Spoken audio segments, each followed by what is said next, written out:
우리는 출세해야지 행복하다고 생각하고, 돈이 많아야지 행복하다고 생각하고, 공부를 잘해야지 행복하다고 생각을 하는데, 제 생각에는 오히려 출세 안 하는 게 행복하고, 돈 적은 게 행복하고, 공부 못하는 게 행복할 수 있어요.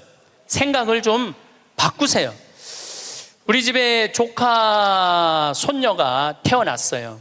이제 3살 됐는데, 그 아이랑 같이 시간을 보내면은 그야말로 너무너무 재밌어요. 또 우리 누나가 만나면은 그렇게 주책스럽지 않은 여잔데, 요즘 만나면은 손녀 얘기밖에 안 해요. 손녀가 뭐 말한 거, 행동한 거, 또 우리 그 로사는 그 뱀을 참 좋아해요. 살아있는 뱀을 3살짜리가 목을 막 감고 막 뱀 만지고 도마뱀 만지고 아주 특이한 애. 그렇게 뱀을 좋아해. 만지는 걸 참 좋아하고. 그래서 이제 그 아이가 하는 행동, 3살짜리인데 무슨 주사를 맞으러 가는데 의사 선생님한테 그랬대. 나는 씩씩해서 안 운다고, 선생님. 나는 안 운다고. 근데 대개는 이제 그러고도 우는데, 얘는 주사를 딱 놨는데도 하나도 안 울고, 딱 맞고 난 다음에 내가 안 운다고 그러지 않았느냐고. 너무너무 아이가 참 재밌고 정말 신비하죠. 그리고 그 할머니, 할아버지, 엄마, 아빠, 또 나조차도 그 아이를 만나면 너무너무 즐거워요. 여러분들도 자식을 키울 때 그런 즐거움이 있었을 거예요. 근데 언제부터 원수가 되기 시작하냐면은 공부를 하면서부터 원수가 되기 시작해. 공부를 하면서부터. 그냥 그렇게 이쁘고 귀엽고 즐겁게 뱀 만지고 그냥 쭉 자라면은 걔하고 원수 될 일이 없을 거예요. 근데 공부를 시키는 순간부터 애한테 스트레스를 주는 거예요. 독해지라고. 너 그렇게 순해서는 안 된다고. 그러니까 애들한테 스트레스를 주기 시작하는 거예요. 제가 9월 10일 날 한국에 들어왔는데 처음 접한 소식이 뭐였느냐면, 부산에서 9월 1일 날 여중생 15살짜리 총 7명이 14살짜리 1년 어린 여동생을 2시간 동안 때린 거예요. 그것도 남자애들도 아니고 여자아이인데 그것도 15살. 이 15살이라면은 16살. 여기 16살을 뭐라고 그러냐면 이팔 청춘이라고 그러잖아요. 이팔이 16 해갖고 이팔 청춘이라고 그러잖아요. 그러면 이 16살짜리 여자아이들은 로미오와 줄리엣이 16살이었어요. 춘향이가 16이었어요. 심청이는 15살이고 성모님이 16살이었어요. 가장 여자가 아름다운 나이가 16이에요. 가장 순수하고 깨끗한 나이의 아이가 16이에요. 그리고 제일 예쁠 때가 16이라고 그래요. 사람이 제일 여자가 제일 예쁠 때가 16이라고 그래. 그래서 이렇게 보면은 중학교 3학년, 고등학교 1학년 아이들을 보면 정말 꽃 같은 아이들 많아요. 너무너무 예쁜 아이들이 많아. 그런데 그런 여자 아이들이, 이거는 깡패 중에 상깡패도 할 수 없는 일을, 그 판사님이 재판하면서 그랬잖아요. 개, 돼지도 이렇게 때리지 않는다고. 개, 돼지도 이렇게 때리지 않는다고. 그런데 그 여학생들이 그렇게 아이를, 그리고 인터넷에 올리고 자랑을 하고. 근데 내가 보기에는 그 아이들이 그렇게 된 거는 그 아이들 책임이 아니에요. 대한민국의 어른들 책임이에요. 대한민국 어른들 책임이에요. 어른들이 그렇게 키운 거예요. 어른들이 이렇게 가르친 거예요. 대한민국의 교육제도가 그렇게 된 거예요. 우리는 교육을 하는 거는 공부를 가르친다고 생각하는데, 여러분들, 교육은 공부를 가르치는 게 아니에요. 학교는 공부를 가르치는 데가 아니에요. 학교는 사랑을 가르치고, 양보를 가르치고, 협동을 가르치고, 노래를 가르치고, 예술을 가르치는 게 학교야. 근데 우리는 1등을 골라내고 명문대를 보내고 특목고를 보내고 그게 교육이라고 생각하고 있는 이 대한민국이 만들어낸 슬픔이라는 거예요. 대한민국이. 이건 누구의 책임도 아니고 우리 모두의 책임이야. 그냥 애들은 애들답게 키워야 되는데 학교 2시, 3시에 끝나고 나면은 학원을 전전긍긍하면서 밤 10시에 집에 들어오니 얘네들이 스트레스가 극에 달할 거 아니에요. 또 공부 못하면 사람도 취급을 안 하잖아. 사람이라고. 되게 공부 못하는 애들이 성격이 좋은 애들이에요. 초등학교 때 공부 못하는 애들 봐요. 다 성격 좋은 애들이에요. 내일이 시험인데도 느긋한 애들, 근심 걱정 없는 애들. 그런데 내일 시험인데도 느긋하게 컴퓨터 게임하고 텔레비 보고 있으면은 엄마가 느닷없이 이렇게 말합니다. 내가 너 같은 거 낳고 좋다고 미역국 끓여 먹은 내가 미친년이다. 초등학교 4학년 애가 엄마가 왜 나를 낳고 미역국 먹었다고 미쳤다고 그러지? 이때부터 삐뚤어지기 시작하는 거예요. 그리고 되게 성격 좋고 공부 못하는 애들이요, 성적에 신경을 안 써요. 확인도 안 해. 성적 확인은 누구만 하냐면 엄마만 하는 거. 엄마만. 걔는 시험을 잘 봤는지 못 봤는지도 몰라. 성적표도 그냥 갖다 주고 그냥 행복하게 밥을 먹고. 또 성격 좋은 애들이 밥을 또 잘 먹어요. 밥을 막 행복하게 먹고 있는데 성적 받아본 엄마가 애한테 또 한마디예요. 이 성적 받고 밥이 목구멍으로 넘어가냐? 너 그렇게 해서 어떻게 세상 살라고 그러느냐? 너 독하게 마음 먹고 살아야 된다. 그래서 애들이 점점 독해지는 거예요. 독해져 갖고 그렇게 1년 후배 여학생을 그렇게 두들겨 패는 거예요. 이거는 애들의 문제가 아니에요. 대한민국의 어른들의 문제예요. 부탄의 교육부 장관이 그 주간에 한국을 방문해서 부탄 국민 행복지수 1위 나라예요. 그런데 이 교육부 장관이 정말로 대한민국 사람들한테 기가 막힌 얘기를 하고 갔어요. 부탄은 학교를 1등을 골라내는 곳이 아니라고 생각한다. 우리 교육은 아이들이 학교 와서 행복하고 즐겁게 놀고 사랑하고 양보하고 배려하고 질서를 가르치는 걸 우리는 교육의 목표로 생각한다. 근데 우리는 하버드 대학을 보내야 되고 서울 대학을 보내야 되잖아요. 내가 그 얘기를 하니까 우리 후배 신부들하고 한 달에 한 번 모임이 있는데 후배 신부 하나가 그러더라고요. 신부님, 그 말 들어보니까 그래요. 어떤 아이가 엄마가 하버드대 그래갖고 애가 하버드대를 딱 합격하고 난 다음에 엄마한테 엄마 원하는 하버드대 갔어. 나 찾지 마. 그리고 사라졌대요. 아직까지 안 나타났대요. 아이가. 그러니까 하버드 대학은 누가 가고 싶었던 거야? 엄마가 가고 싶었던 거예요. 애가 가고 싶은 건 아니에요. 우리가 지금 뭔가 교육을 잘못하는 거죠. 여러분들 정말로 공부 못하면 불행할까요? 내 조카들은 그렇게 저지방 대학을 저지하겠다고 저지방 우유를 그렇게 먹었는데 다 저지방 대학교 나왔어요. 근데 우리 조카 애들은 다 행복해요. 우리 조카 애들이 제발 삼촌 방송에 우리 얘기 좀 하지 마 그랬는데도 내가 안 할 수가 없는 게 애들이 너무너무 행복해요. 우리 조카들은 내가 수원에 어머니 아버지 모시고 식사한다 그러면은요, 일주일 전에 얘기하면 100% 다 나와요. 그러니까 공부를 못하는 건 죄가 아니야. 그런데 가족 모임에 안 나오는 건 죄야. 그건 죄야. 가족 모임에 안 나오는 건 죄예요. 공부를 못하는 건 죄가 아니에요. 그럼 우리 애들이 다 저지방 대학에 졸업을 했는데 우리 애들이 지금 불행하게 사느냐? 우리 조카 애들은 6명이 다 친해요. 왜냐하면 우리 조카 애 중에 한 명만 서울대학을 나왔으면 그렇게 친하지 않을 거야. 똑같이 다 저지방 대학을 나와서 애들이 너무너무 친해. 그리고 우리 조카 애들은 직장 생활하는 애들이 한 명도 없어요. 왜냐하면 직장 생활에 이력서를 낼 만큼 스펙이 안 돼. 그래서 직장 생활하는 애들이 한 명도 없어. 그런데 돈도 잘 벌어요. 우리 누나 아들은 2가지 일을 하는데 나한테 자세하게는 얘기는 안 해도 내가 보니까 대충 1년에 1억 이상은 버는 것 같아요. 다른 애들도 다 결혼도 잘하고 결혼 생활도 잘하고 행복하게 살아요. 얘네들은 어렸을 때 공부 딱 보고 내가 그랬어요. 우리 형제들한테 공부를 못하는 건 죄가 아니다. 죄인 취급하지 말아라.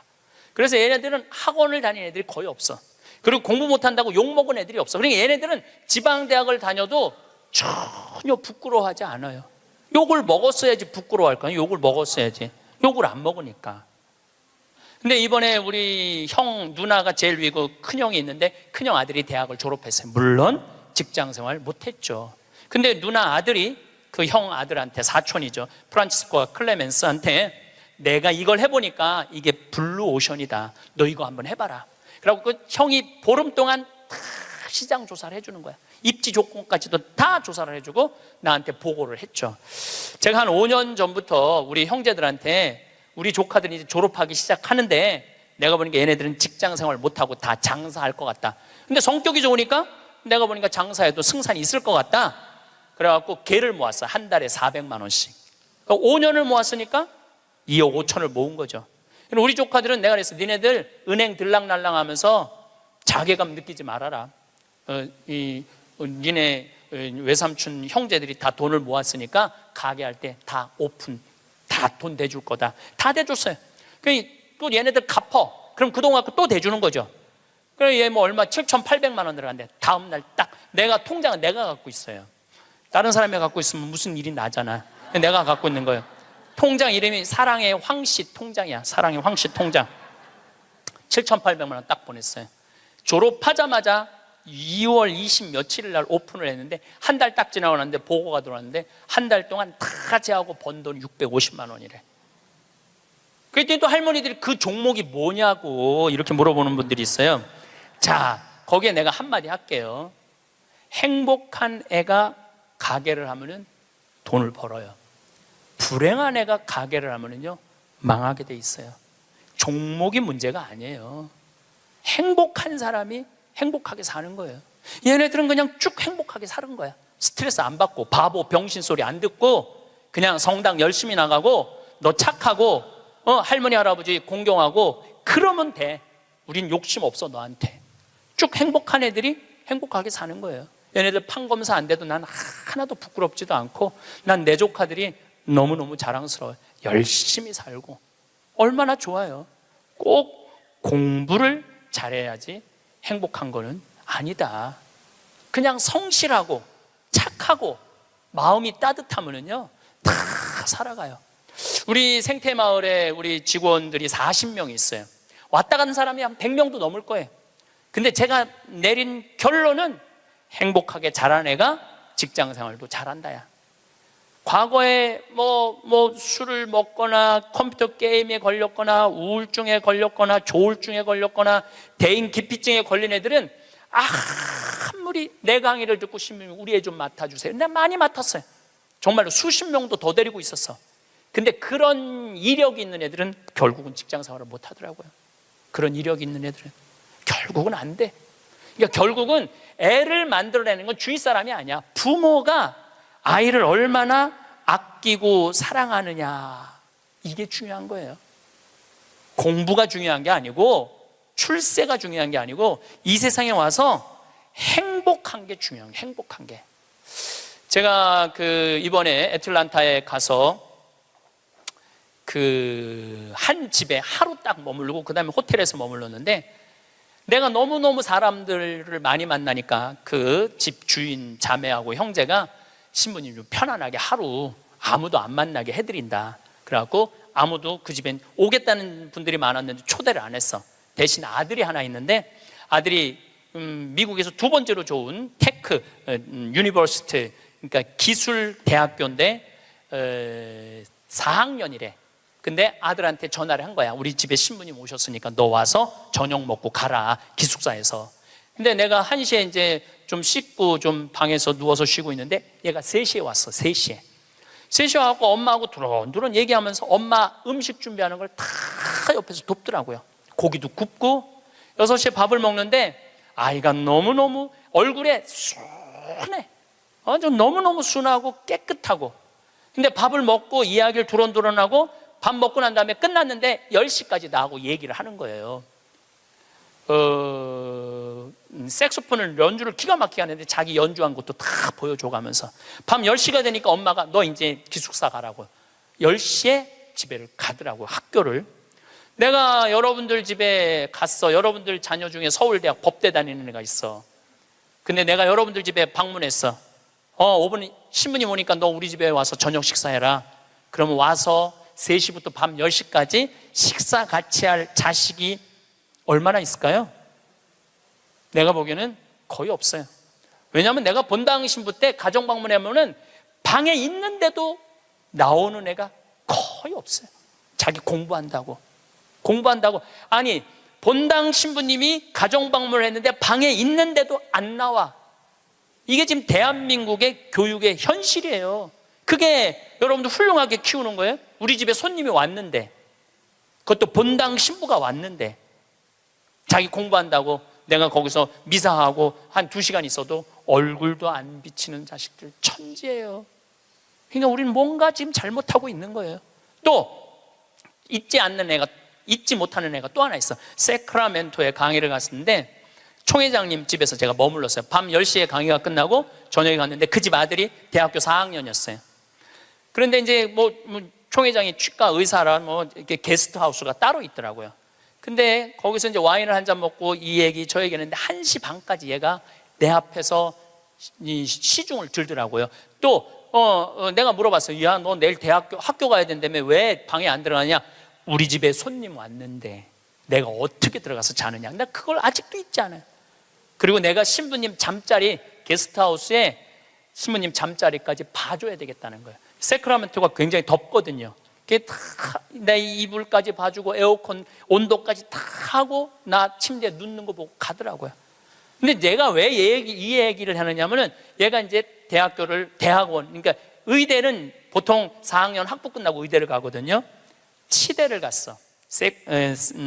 라스베가스에 있는 치대를 갔는데 아버지가 굉장히 서울 치대 나와갖고 굉장히 돈을 많이 버는 분이에요. 근데 치대를 가서 얘는 군의관으로 지원을 했어. 군의관으로 지원하면 의대가 1년에 학비가 1억이래요. 그 학비를 국가에서 다 대줘. 그 용돈도 다 내줘. 야, 너 아버지 돈 많은데 아버지한테 돈 달라고 그러지 왜 네가 군의관까지 지원을 하느냐?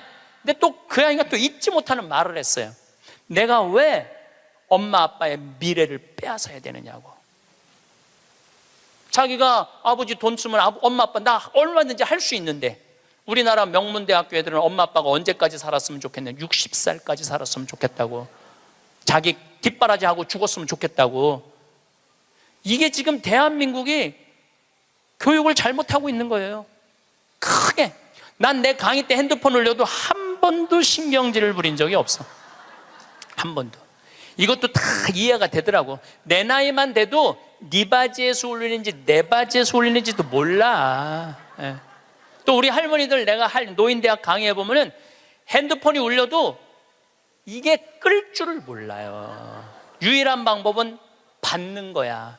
딱 봐도 나 신부님 지금 강의 들어. 근데 저쪽에서 엄마 중요한 얘기야. 그러면 공간 개념이 없어져요. 말해봐. 그러고 나보다 더 크게 대화를 해. 무슨 일인데? 막 이러면서 나이를 먹으면 어쩔 수가 없어요.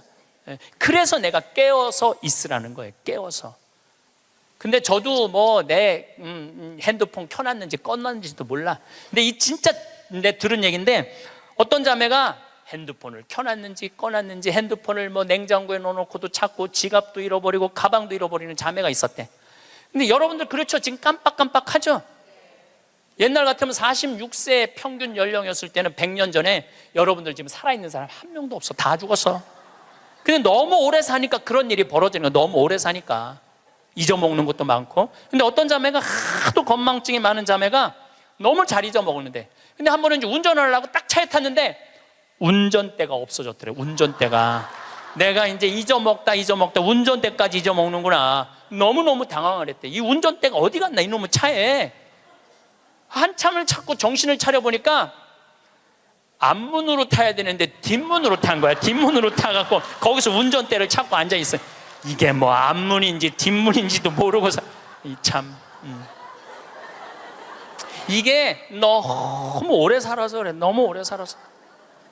어쨌거든 이 친구가 한국에 평창에 와갖고 내가 또 장어도 사줬어요. 근데 이미 벌써 치대를 졸업하고 한국에 와서 용산에서 근무를 하고 이제 돌아가서 의사를 개업을 했다고 그래요. 내가 외국에 이렇게 다니면 경쟁이 없는 나라 애들이요 부드러워요, 따뜻해요. 경쟁이 없는. 근데 경쟁이 있는 데를 가보면요 너무너무 살벌해요.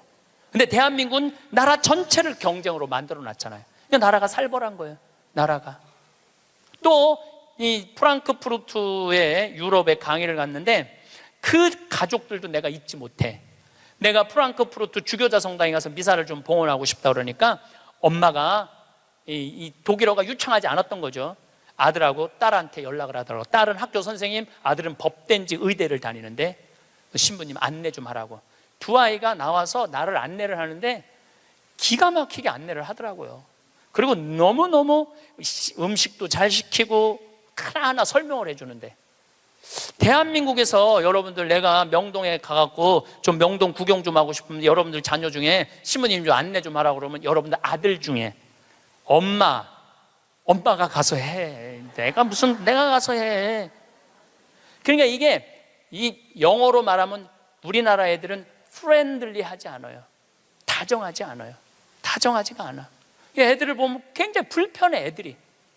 지금 이러니 대한민국이 그런 지금 이 자기 1년 후배를 벽돌로 머리를 깨고 소주병으로 때리는 애들이 앞으로 만들어갈 세상은 어떤 세상일 것 같아요? 지금 대한민국이요 교육제도를 바꾸지. 제가 아까 1000년, 100년, 10년, 2030년, 2040년 얘기하죠. 완전히 새로운 세상이 되고 있어요. 지금 공부 잘한다고 좋은 세상은 끝났어요. 행복한 사람이 많아야지 행복한 나라가 되는 거예요. 그러니까 여러분들 행복한 나라를 가꿔야 돼요. 행복한 나라를. 나는 자연인이다라는 프로 어때요? 보셔요? 산에 가갖고 그분들 아마 사업 망하고 건강 해치고 이런 분들이에요. 근데 그분들 물론 선택해서 가는 거겠지. 이 방송사에서 조금 조작도 있을 거예요.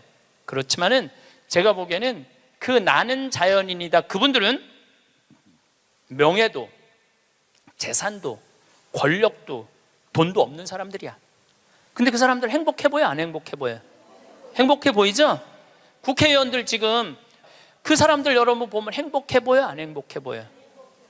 그러니까 우리는 행복의 기준이 바뀌어야 돼. 신부님 말씀대로 성주순례도 가고 맛있는 것도 사 먹고 다 했는데 돈 다 썼는데 그때도 안 죽고 주머니에 돈 한 푼 없으면 어떻게 해요? 그때는 여러분들 어떻게 하면 되느냐면 집에 가만히 앉아 있으면 돼요. 그때는.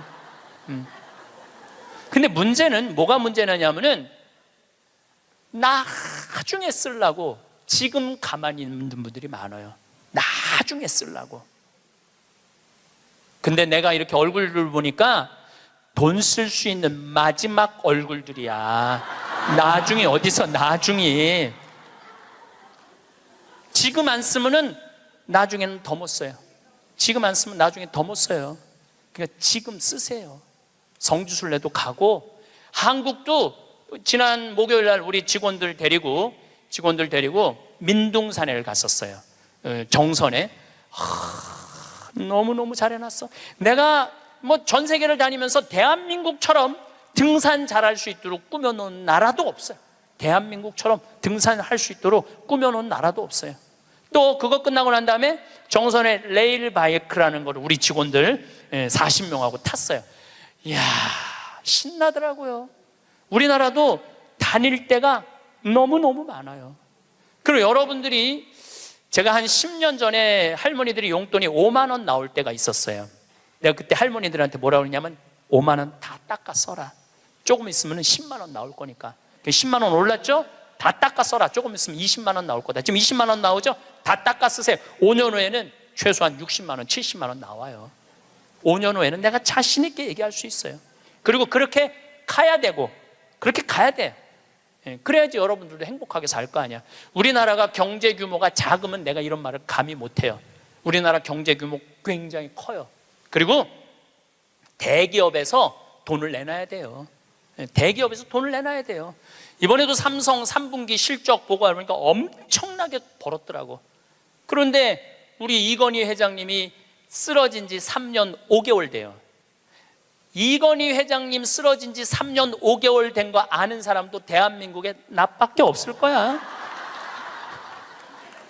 근데 쓰러질 때 재산은 12조 5,900억이었어요. 쓰러질 때 12조 5,900억.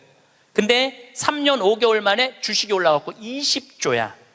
20조. 그런데 그 20조가 무슨 의미가 있을까요? 아무 의미가 없어요. 재물은요, 내가 나눌 때 의미가 있는 거예요. 나 혼자 이걸 가지고 나 돈 많다고 자랑하는 건 아무 의미가 없어요. 그래서 인생은 여러분들, 이제는 여러분들이 자아 완성이라는 큰 숙제가 남아 있어요. 이제 뭐 출세할 것도 아니고 판사 될 것도 아니고 검사 될 것도 아니고 국회의원 될 것도 아니고 대통령 될 것도 아니잖아요. 그건 또 중요한 것도 아니고, 가장 중요한 거는 내가 이 세상을 충만하게 살아가고 행복하게 살아가고 확신을 가지고 살아가는 게 중요한 거예요. 그러려면 자아 안성을 하기 위해서 뭐가 필요하냐면 깨달음이 필요한 거예요. 깨달음. 깨달으려고 여기 나온 거 아니에요? 그렇죠? 오늘 많이 깨달았죠? 여러분들은 내가 봐도 훌륭한 분들이야. 훌륭한 분들이야. 예. 여러분들 정말 훌륭한 분들이에요. 여러분들 같은 마음이 많은 분들이 있으면 대한민국은 행복해요. 제가 사제로 살면서 처음에는 몰랐어요. 사제가 얼마나 위대한 일을 할 수 있는 사람인가를 몰랐어요. 그냥 신부 강론하고 미사하는 건 줄만 알았어요. 근데 지난번에 우리 평화방송에서 성서 황창현 신부와 함께 했다는 성경 여행 있죠? 예, 그거를 하면서 12번을 강의를 해서 총 24시간이지만 한 번 강의할 때마다 내가 한 사람씩 고쳐준다고 그랬어요. 병원에서. 왜냐하면 예수님 성서를 묵상하면 전부 병 고치는 거야. 여기 오신 분들도 아마 아픈 것 때문에 고통스러운 분들 많을 거예요. 그리고 이게 빨리 치유되기를 간절하게 바라는 분들 많을 거야. 근데 문제는 나는 말씀의 은사는 받았는데 치유의 은사를 못 받았어요. 난 진짜 치유의 은사가 없는 것 같아. 남들은 안수기도 하면 막, 우리 오홍진 신부님 한참 젊었을 때 성령 충만했을 때 이쪽 쓰러진다면 이쪽 100명 쓰러지고 저쪽 100명 쓰러지고 그러는데, 나는 25년 동안 안수기도를 그렇게 했는데도 쓰러진 사람이 한 명도 없어요. 정말로. 그리고 그게 치유 은사 있는 신부들이 있어요. 확실히 그걸 내가 느껴요. 분명히 있는 분들이 있어요. 근데 내가 이렇게 신부님 제발 그래도 안수 좀 해주세요 그래갖고 내가 탁 손을 얹으면은 내가 느껴. 내 손에서 아무것도 안 나오는 게 느껴져. 이 아무것도 안 나오는 누르고 있는 나도 한심하고, 더 한심한 건 아무것도 안 나오는데 치유하겠다고 머리 디미는 교우들이 더 불쌍한 거예요. 더 불쌍해.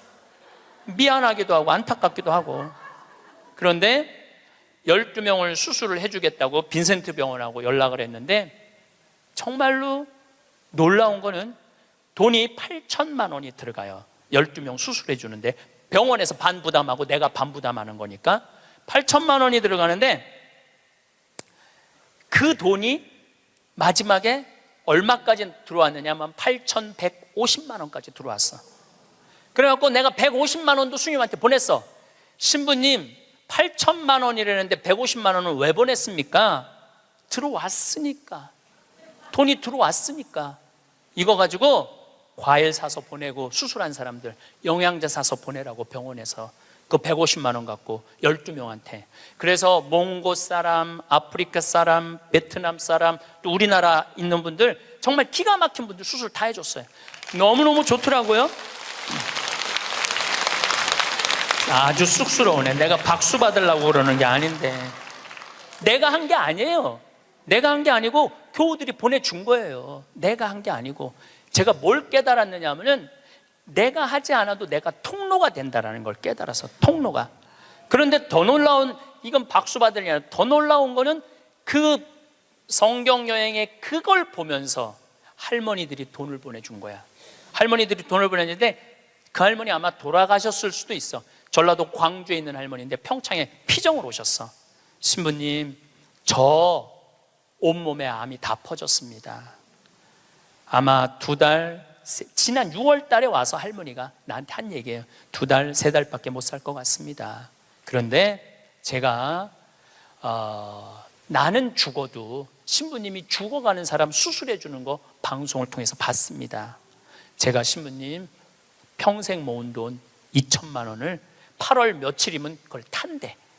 그걸 보내드릴 테니까 저는 죽지만은 신부님 2사람 살려달라고 돈을 보냈어. 2천만 원을 8월. 나는 이제 뭐 미국에 있었으니까 한국에 들어와 보니까 돈이 들어와 있었더라고, 할머니가. 그리고 그걸 보고 또 돈이 많이 들어왔어. 하여튼 많이 또 들어왔어. 그래갖고 수님한테 또 연락을 해갖고 수술해 주라고 그랬더니 또 8명을 또 수술을 해줬어요. 그래서 이제 다음 주 목요일 날 평화방송하고 수요일 날인가 보다. 다음 주 수요일 날 평화방송하고 전달식 돈 4천만 원이면 8명을 수술해 줄 수 있는 거. 4천만 원이면은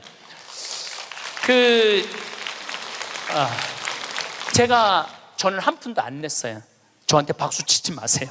저는 한 푼도 안 냈어요. 근데 제가 뭘 깨달았느냐 하면은 내가 좋은 지향을 가지고 저는 이런 일을 하고 싶습니다. 이렇게 도와주고 싶습니다. 내 이 지향을 가지고 살면은 하느님이, 그리고 하느님을 사랑하고 하느님 나라를 사랑하는 교우들이 도와주는구나.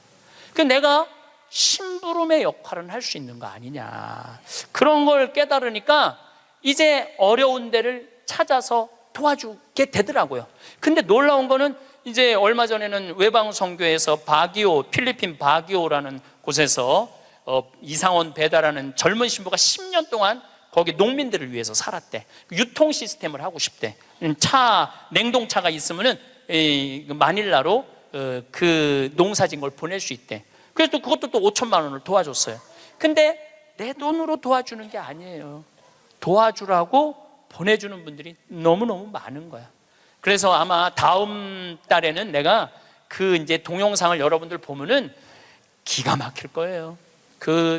아프리카 잠비아에 지금 이루어지고 있는 일들을 보면은 기가 막힐 거예요. 그래서 여러분들도 내가 왜 사는지 그걸 깨달아야 돼. 내가 왜 사는 이유가 있을 거 아니에요. 그냥 살아? 내가 하다 못해. 여러분들 자식들한테도 성당 나오는 자식들한테, 성당 안 나오죠, 자식들. 여러분들은 전부 다 열심히 한 분들 아니야. 그럼 제일 고민이 뭐야? 자식 성당 나오는 거 아니야. 그렇죠? 성당 나왔으면 좋겠어. 근데 애들은 성당 나가기 싫어. 먹고 살기도 바쁘고 성당 나가면 이거 해라 저거 해라 싫어. 그래서 성당 나가기 싫은데 오래간만에 엄마네 집에 갔는데, 어머니네 집에 갔는데 80 넘은 어머니가 웃으면서 얘기해도 성당 나갈까 말까 한데, 머리는 하얗고 얼굴엔 주물이 자글자글하고 웃어도 이쁠까 말까 한데 거기다 인상을 써가면서 성당 좀 나와. 어떤 놈이 성당 나가고 싶어? 더 나가기 싫지. 근데 여러분들 그렇게 말하면 그건 성교가 아니에요. 아들이 오래간만에 오잖아요. 얘야, 내가 하느님을 믿으니까 참 행복하다. 내가 지난번에 삼성산 성제 가고 신부님 강의를 들었는데 출세하는 거 그거 부러울 큰 없다고 그러더라. 나는 우리 아들이 더 자랑스럽다. 나는 너를 보면은 너무 자식 하나 잘 얻었다고 생각한다. 나는 하느님한테 너무너무 감사하고 내가 사는 게 너무너무 기쁘다. 한마디 또 해서 신부님이 나를 얼굴을 보는 돈 쓸 수 있는 마지막 기회라고 그러더라. 그래서 내가 지난번에 냉면 가서 사 먹었는데 오장동에 가서 냉면 사면 너무 맛있더라. 나는 하느님 믿어서 너무너무 행복하다. 그리고 여러분들이 돌아가셔서 세상을 떠났어. 난 천당 갈 거다. 아들이 먹고 살기 힘들고 사는 게 지칠 때 엄마 생각하겠죠. 야, 우리 엄마가 살아생전에 그렇게 하느님 믿어서 행복하다는데 나도 하느님한테 가야지. 여러분들이 하늘나라의 증표가 될 수 있는 거예요. 그것도 나누는 거예요. 그것도 저는 물을 볼 줄 알아요. 밑에 또 물 봐달라고 그러는 사람 또 있으면 안 되는데 운물, 그러니까 대수층에 한 20m, 30m의 물을 봐요. 근데 한국에서는 제가 물 안 봐요. 아프리카에서, 잠비아에서는 내가 물을 봐요. 여기 물 나온다 찍으면 딱 나와. 그거 얼마나 좋은지 몰라. 내 능력으로 여기에 우물을 팔 수 있는 자리를 찍어낼 수 있다는 게 얼마나 좋은지 몰라요. 얼마나 좋아. 그러려면 뭐를 해야 돼? 공부를 해야지. 그냥 봐. 배워야지. 내가 그래서 물 보는 책을 2권, 3권을 사서 읽었어요. 수맥 보는 방법을. 그 논문으로도 나왔더라고. 그게 그냥 하는 게 아니라 논문으로 나왔더라고. 논문으로. 그러니까 내 차에는 항상 그 은 막대가 있어요. 그것 다 보기 쉬워요. 하나 깨달으면 하나 나눠줄 수 있잖아. 그러니까 여러분들도 공부하라는 거예요. 공부. 신부님 어떻게 공부를 해요? 이 유튜브가 대학교예요. 유튜브 안에 이 성서 강의도 다 올라와 있어. 그리고 요즘 4차 산업에 대해서 기가 막히게 교수들이 해놨더라고요. 그러니까 여러분들 공부하세요. 맨날 드라마나 그냥 맨날 네 아들이냐 내 아들이냐 뭐 이런 거 그런 거 시청하지 마시고 좋은 유튜브 공부 많이 하세요. 그리고 이렇게 피정 다니는 것도 최고의 공부야. 자, 깨달음을 얻었다면 그 다음에 하는 일은 나눔이야. 나눔. 빌 게이츠, 이 참 대단한 사람이에요. 빌 게이츠 부인이 멜린다예요. 빌 게이츠하고 워렌 버핏이 지금 자선 기금을 거의 1,000억 달러를 모았어요. 그런데 빌 게이츠는 돈을 벌고 멜린다라는 부인은 자선 사업을 해요. 아프리카에 말라리아, 에이즈, 내가 거기 가보니까 그 재단에서 약을 보내주더라고요. 그래갖고 그 멜린다 여사가 지금 살린 사람만 70만 명을 살렸대요. 70만 명을 살렸대. 여러분들 멋있지 않아요? 그 정도 부분은 돼야죠. 그리고 빌 게이츠 하는 일이 너무너무 멋있으니까 워렌 버핏은 그 자기 재산을 빌 게이츠 재단에 다 내놨어. 네가 정말 잘 쓴다. 그러니까 멜린다라는 부인이 너무너무, 근데 이 멜린다라는 부인은 그냥 돈을 주는 게 아니야. 아프리카에 직접 가요. 1993년에 아프리카를 전부 다 한번 돌아봐요. 그리고 그 사람들 아픔을 직접 보면서 어떻게 도와줘야 되는지를 아는 거야. 그러면서 너무너무 행복해요. 저는 아프리카 잠비아를 간 지 이제 5년이 되는데 정말 잠비아에 갔다 올 때마다 심장이 벌렁벌렁 거려요. 우리 대한민국이 할 수 있는 일은 너무나 많아요. 처음에는 의사가 3명인데 5년 만에 몇 명으로 늘어났냐면 12명으로 늘어났어요. 안과 의사, 치과 의사, 이 피부과 의사까지 오면 더 좋을 것 같아요. 왜냐하면 거긴 피부가 엉망이거든요. 피부과 의사까지만 가면은 완벽한, 올해도 1,000명을 진료해주고 왔어. 올해도 1,000명을 진료해주고 왔어. 그 사람들 이 백내장 안 보여. 처음에는 수술하러 오라니까 한 명도 안 왔어. 왜 안 하냐? 눈알을 빼는 줄 알고 수술하면은. 근데 이 백내장을 걷어주니까 막 춤을 추는 거예요. 그러면서 의사 선생님들이 10일이라는 시간을 내면서 가면서 사는 보람이 있다는 거예요. 깨달음이 있으면은 나눔이 있고, 나눔이 있으면은 기쁨이 있고, 기쁨이 있으면 감동이 있는 거예요. 그런데 문제는 그곳에 함께한 분들의 이야기는 그런 얘기를 해요. 신부님, 내가 잠비아에 와서 내 인생의 가장 찬란한 시간을 보내고 있다고. 우리 인간은요, 나만을 위해서 살면 아름답지도 않고 위대하지도 않아요. 어려운 이웃을 돕고. 그런데 이 잠비아를 떠나는 사람들은 대단한 능력을 가지고 있는 사람들도 떠나지만은 평범한 아줌마들도 함께 떠나요. 올해 20명이 이 자원봉사자들을 모았는데 110명이 지원을 했어. 한국에서. 그 중에 90명이 떨어졌어.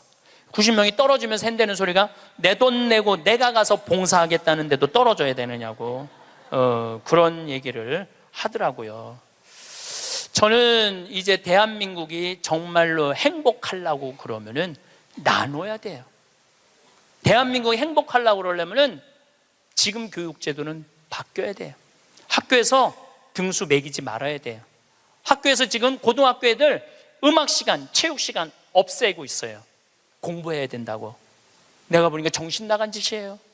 아이들이 노래를 하면서 공을 차면서 사회성을 배우는 거예요. 책상에 앉아고 공부만 하잖아요. 얘네들은 아무것도 쓸데 없는 애들이에요. 여러분들 공부 못하면 신부님 뭘 먹고 살아요? 지금 대한민국의 공장에 외국인 노동자가 150만 명이에요. 우리 형님도 공장을 운영하는데 외국인도 한 달에 240만 원을 줘야 된대요. 그러면은 내가 펜대 굴릴 생각 안 하고 몸으로 해갖고 여러분들 지금 공장에 가면은 천지가 돈 2, 300만 원 다 받아요.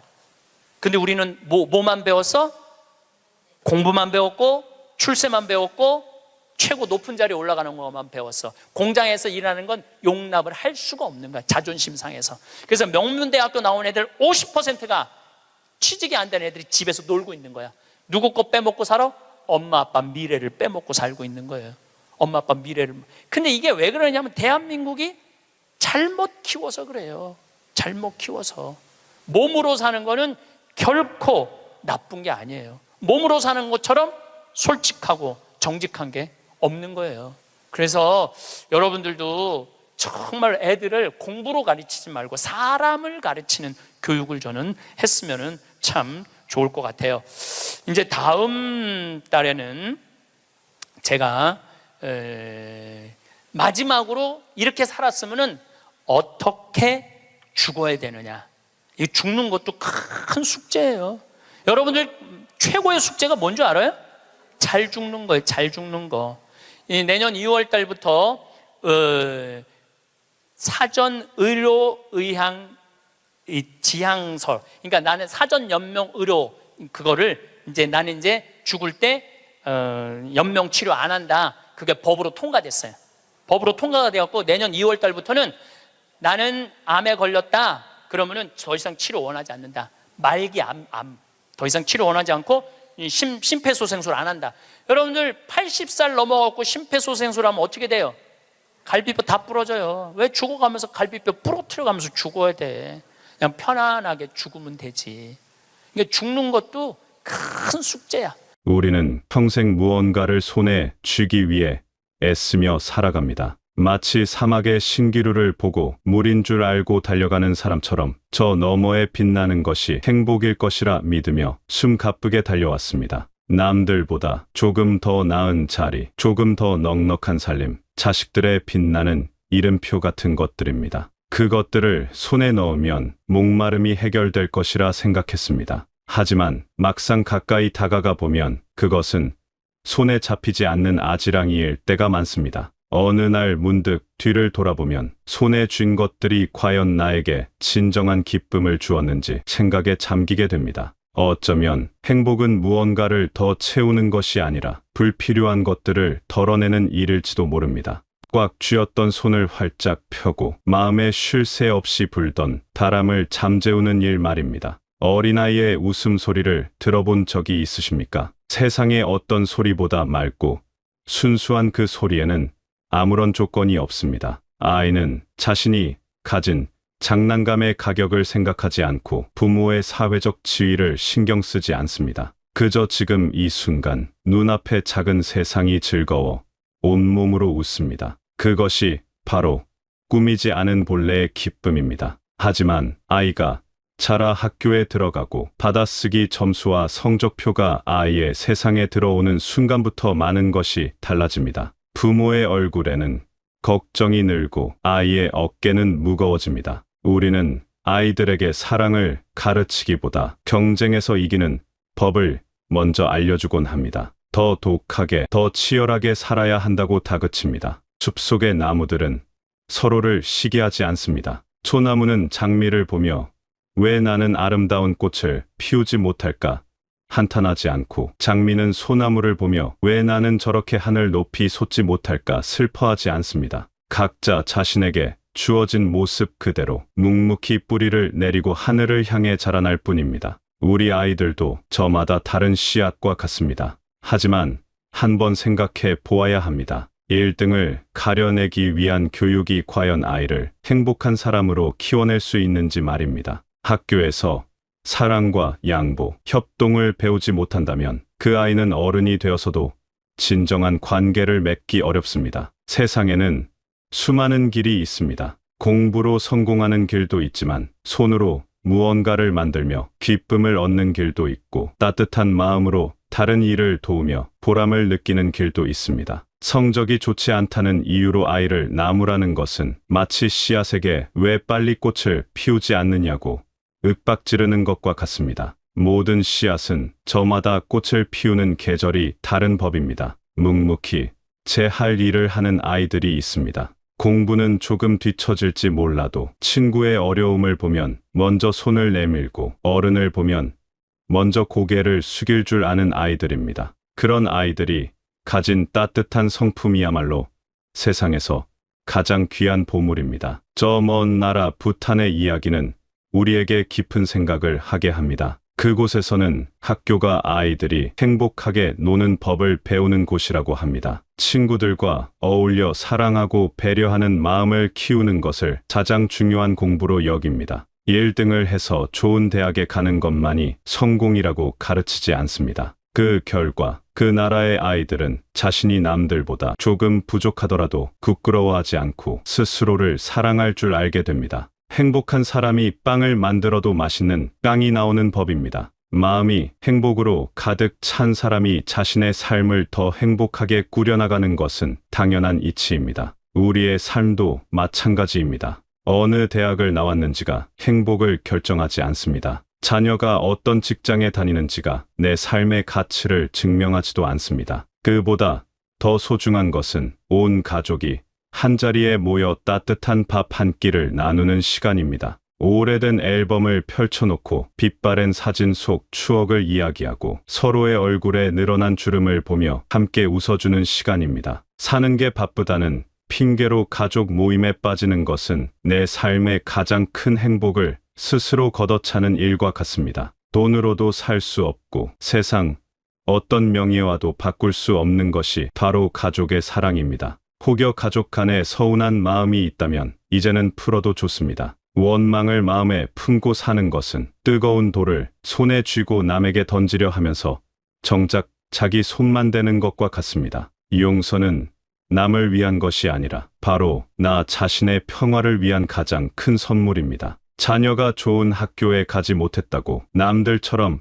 큰 성공을 거두지 못했다고 속상해할 필요가 없습니다. 그저 제 몫의 삶을 성실히 살아가고 가족의 소중함을 잊지 않는 것만으로도 충분히 훌륭한 인생입니다. 미국의 어느 명문 대학에 다니는 학생이 있었습니다. 그 학생은 매일 저녁 부모님과 식사를 함께하며 그날 있었던 일을 조잘조잘 이야기했습니다. 부모는 그저 가만히 들어주며 고개를 끄덕여줄 뿐입니다. 우리의 모습은 어떻습니까? 자녀가 명문대에 가면 온 동네에 자랑하지만 정작 그 아이와 하루에 몇 마디나 진솔한 대화를 나누는지 돌아보아야 합니다. 마음과 마음이 오가는 소통이 없는 관계는 사상누각과 같습니다. 진정한 교육은 지식을 머리에 채워주는 것이 아니라 가슴을 따뜻하게 데워주는 일입니다. 나이가 들어간다는 것은 삶의 지혜가 깊어지는 과정입니다. 그리고 그 지혜의 끝에서 우리는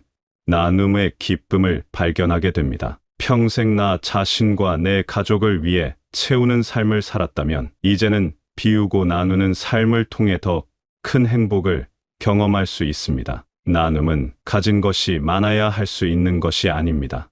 따뜻한 말 한마디, 작은 미소 하나도 누군가에게는 큰 힘이 되는 나눔입니다. 내가 가진 시간과 지혜를 나누는 것도 귀한 나눔입니다. 이웃의 이야기를 잠자코 들어주는 것, 내가 먼저 살아본 인생의 경험을 젊은이에게 조용히 들려주는 것 모두가 세상을 더 따뜻하게 만드는 일입니다. 한 사제가 있었습니다. 그는 신자들과 함께 성경의 땅을 여행, 조금씩 돈을 모았습니다. 그리고 그 돈으로 아프고 가난한 사람들의 수술비를 대주었습니다. 수술을 받고 건강을 되찾은 사람들이 눈물을 흘리며 고마워할 때 그는 자신이 한 일이 아무것도 없다고 말했습니다. 자신은 그저 돈이 지나가는 통로였을 뿐 모든 것은 신의 은총과 사람들의 따뜻한 마음이 한 일이라고 겸손하게 말했습니다. 그렇습니다. 나눔은 내가 무언가를 베푸는 행위가 아니라 더 큰 사랑이 나를 통해 흘러가도록 내어주는 일입니다.